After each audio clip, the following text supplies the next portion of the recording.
When you are new to trading, you've been told a lie, not a small lie, a career-shaping lie.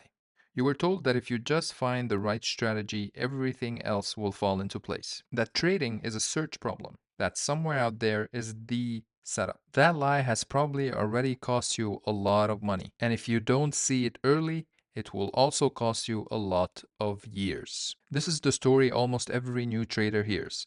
Find the perfect indicator, the perfect entry, the perfect rules. And once you have it, trading becomes easy. But this is not true. Because if strategies were the problem, then smart people would win immediately and consistently. And in the first video, we did talk about why smart people fail at trading. This is one of the reasons. Intelligence doesn't save you here because trading isn't a knowledge problem. This lie survives because it feels logical. In most skills, better technique equals better results, better form, better method, better tools. But trading doesn't reward effort or correctness.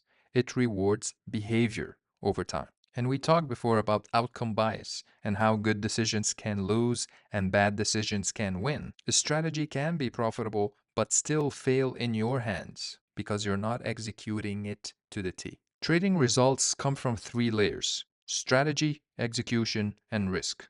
And most beginners obsess over the first one and ignore the other two. Strategy answers the what should I do? Execution answers the will I actually do it? And risk answer will I survive when I don't? A mediocre strategy with strong execution and controlled risk beats a great strategy but with emotional execution every time. Strategies don't feel fear. They don't hesitate. They don't revenge trade.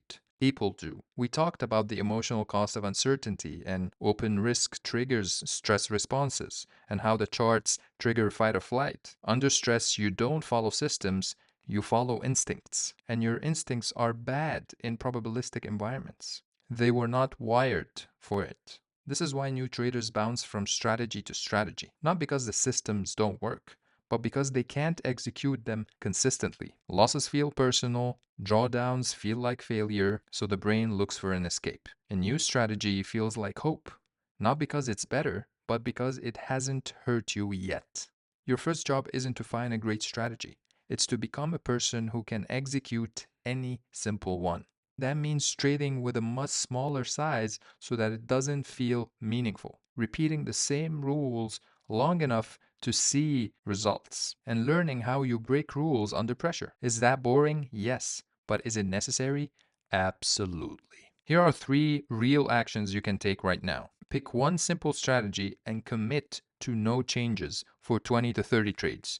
And hopefully you're doing it in paper trading or in a test environment so that it doesn't have a lot of impact on your emotional stability. And number two, reduce your size until losses feel emotionally boring, non-significant. If a loss still bothers you, then the size is too big.